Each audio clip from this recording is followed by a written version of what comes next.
Ready? Ready? Right, let's begin. So, A Portable Paradise. I'll just do the title quickly in case anyone missed this earlier on. So, of course, we have what we call the indefinite article, which means there are many of it. It is non-specific. In a way, it is non-unique. Okay? Portable, of course, meaning to be moved, and paradise, the two meanings we have. First of all, we have the religious meaning of a sort of heaven, but of course paradise can also be any other religion as well, like a Valhalla, or any sort of sense of like the afterlife. Are you focused? You keep looking back every time I look down. Yeah? Second one is a sort of a natural beauty. Okay? Now, in this poem, he means both. Okay? If you understand that he means both, you'll do better with this poem than if you think about just one of the two. Okay? Here we go. So, and if I speak of paradise, then I'm speaking of my grandmother, who told me to carry it always on my person, concealed. It's a nice word. So no one else would know but me. So no one else would know but me. Right, so first of all, as you mentioned before, this is what we call a conjunction. Okay, a junction is something that multiple things go through. Con means to join together, right? So, and is a conjunction. The thing I would ask is, so what comes before it? Okay, it feels very conversational in style, right? It's almost like we've joined in the middle of a conversation. And if I speak of paradise, right? Again, notice if it's a conditional. So he's not talking about paradise. But if I were to talk about paradise, if I were to bring this up, okay, then I'm speaking of my grandmother. So straight away we've got connotations of tradition, we've got family, we've also probably got faith. Remember that his grandmother is originally from Trinidad, so we've got all these things, right? When you think about your grandparents, if you have grandparents, you think about them, they represent like the past and the culture and your family, huge amounts of stuff. Now, any of these things could be paradise.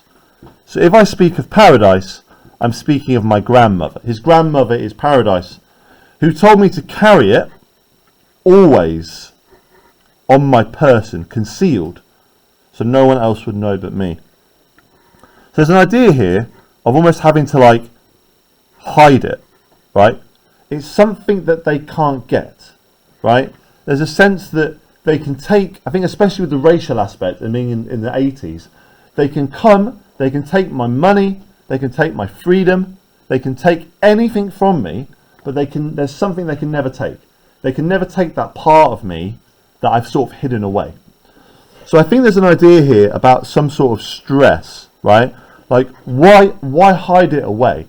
There's a stress, or maybe there's even a threat to him. Okay, that's our first bit. Notice the full stop. That's our first point in this poem, right? Paradise is something that my grandmother told me to keep hidden. That way they can't steal it. Okay, right? Now this is always very good in poetry. The they. Who is the they? Who is they? Any theories? Who's they? They can't steal it. Don't know, right? It's pretty vague.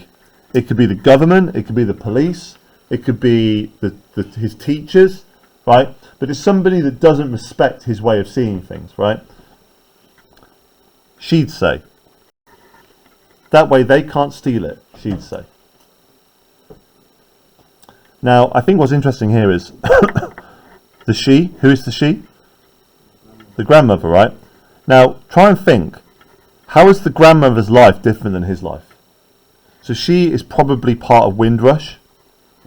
She has a different perspective on the world, right? She came to Britain when there weren't really black communities in Britain.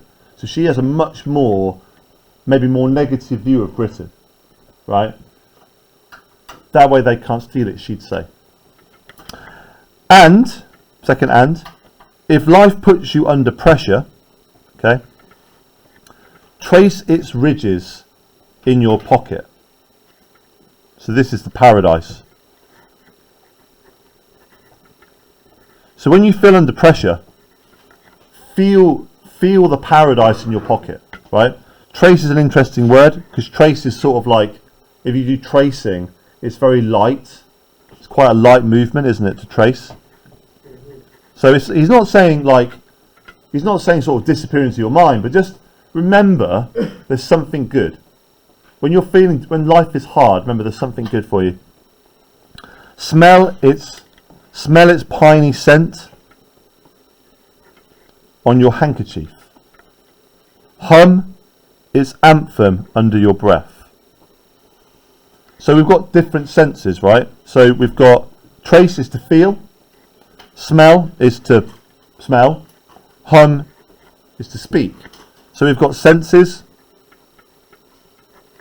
We've got to feel. We've got to speak, and we've got to smell. There's an idea here that because as human beings, we're sensory creatures, that we experience the world in different ways. So this is something that he really, really feels is part of him. He can smell it. He can feel it. He can hum its anthem. What's an anthem?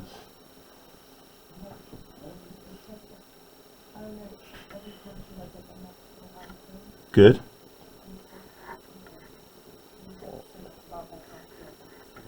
Yeah.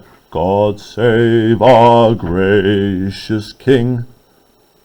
Long live. Yes. So the idea is it's an important song. Now the idea is the national anthem is supposed to be like the song of the country. It's supposed to be a unifier. The idea is that when we all sing the national anthem, we all want to be part of the same thing, right? So the national anthem is something that's supposed to bring us all together. It's not really so true anymore, is it? Like, not everybody likes the king. Nobody believes there should be a king. We are much more divided. But the idea is that the anthem is like the unifier, right? I hum the anthem of Trinidad or wherever, and I feel part of the people. Okay? But notice under your breath. So again, you've got the sense of it being secret. Now, of course, remember the paradise could be heaven. It could be a belief in the afterlife, and he might be humming like hymns. So it could be a hymn. It could be a hymn, maybe. It could be a national anthem. Hymn. Hymn. Right? It could be a religious paradise, right? So I hum hymns under my breath, and I know that one day I'll go to heaven. It could be about Trinidad, and I remember that I'm from there and I feel part of it. It could be either of those two. He's very, very unclear about that. And if your stresses are sustained and daily, so stress again, right? It's got pressure, we've got stress. If your pressures are sustained and daily, what does sustain mean? So sustain, yeah? Yeah, it keeps going, right? Not without stopping. Daily, every day. So this is the idea that it's just like common. These are common things, right? Get yourself to an empty room. Okay, get yourself. Now notice, yourself is now about somebody else. To an empty room, be it hotel, hostel or hovel. Hotel, hostel, hovel. Hotel, hostel, hovel. Right, point of discussion for you. Okay, you've got 20 seconds. Are you ready? What's the difference between a hotel, a hostel, and a hovel? What's the difference between those three things? Go!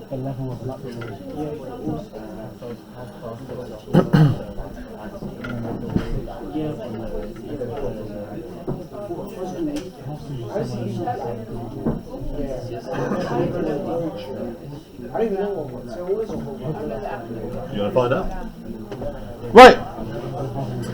Right. Let's begin with hotel, please. Hotel. Yes, Sarah?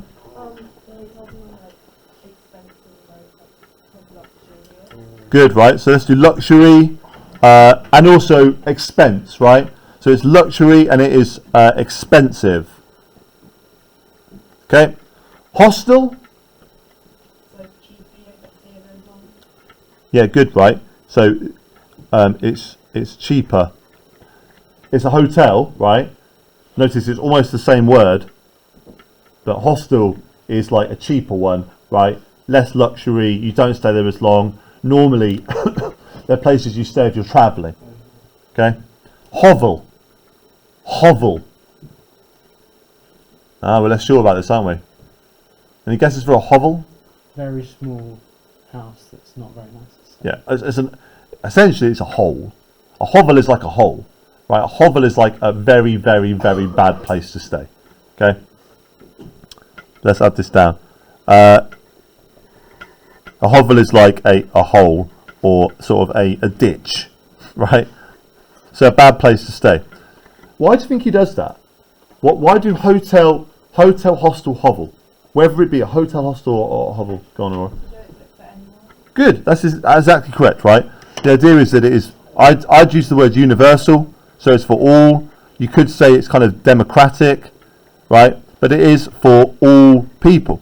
So the advice that he's giving is not just for rich people or poor people, the advice is for all people, okay? Every single person, whether you're rich or poor, has stress in their life, yeah.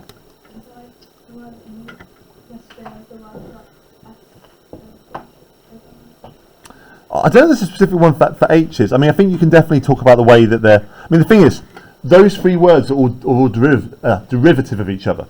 So hotel, hôtel, comes from hostel, right? It's a French word, right? Hôtel. It's like a nice place to stay. In England, it would have been like, so stay in the hostel. But in France, you stay in an hôtel. Eh? I'm aware that I'm recording all of this. I've recorded myself singing the national anthem. I've recorded myself speaking in a bad French accent, right? These will be available for all of you to watch in your own time. This is the key thing, though. You're right. He says that everybody suffers from stress, right? If you're super rich, it might be, my super yacht has run out of fuel and I can't get any, right? It's still stressful. Just because you're rich doesn't mean you're not stressed. But the idea is that everybody can benefit from what he's trying to talk to us about. Okay? Notice that here, he goes from being the person receiving the advice to giving the advice. So he's become his grandmother. Does anybody here want to become their grandmothers in their future? Yeah? Right? He's become his grandmother. I'll add this down here. So he's become his grandmother, right?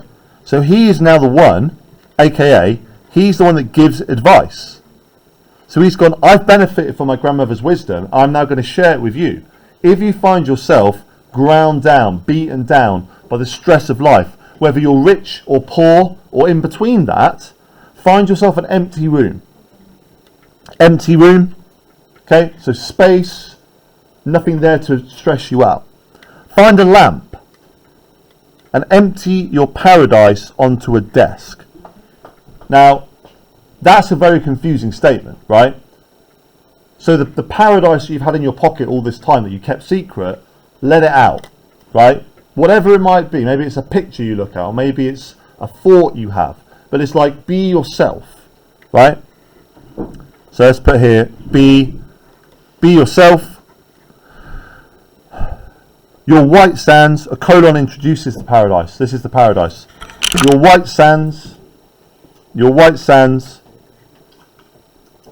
green hills, and fresh fish. Now all of this here, does this sound like more like heaven or more like Trinidad? Trinidad, right? So maybe he's talking more about Trinidad here, right? So empty out your white sand, green hills, fresh fish. Shine the lamp on it, like the fresh hope of morning. So the lamp, we've got a lamp, okay, we've got shine here, right, we've got morning. So all of this words here is all about positive imagery, right, about lighting things up, okay, light illumination is positive. And keep staring at it until you sleep. Staring at it. So sleep is about peace, right? So we mentioned at the start it's a lyric poem, and I think it is a lyric poem because in a way it's kind of confusing. This last bit down here, doesn't really make a lot of sense, right? He's not saying literally get into a hotel room and like put sand on the table. What he's saying is go into a space where you're completely away from the daily stresses, right? So not your own bedroom, or not your own house, but a hotel room. Sit down and do nothing, right? And just live, like, engage with your thinking. So I think the whole point of this is it's about trying to find some sense of isolation / peace, right? If you feel like the life is stressing you out, take yourself away from life and just be, right? Just calm, relax, take yourself to your happy place, whether it be heaven or Trinidad or whatever, and that's a positive thing you can do. Okay. Now in some ways this poem is quite similar to the one we read yesterday, but the big difference is, whereas yesterday's one we agreed was quite a negative poem, it said that in England you can't be yourself. This one is much more positive. It says no matter how bad life gets, you can always carry something within you that gives you peace and hope. And if you ever feel like life is getting you down, you can take yourself away and just reconnect that kind of stuff.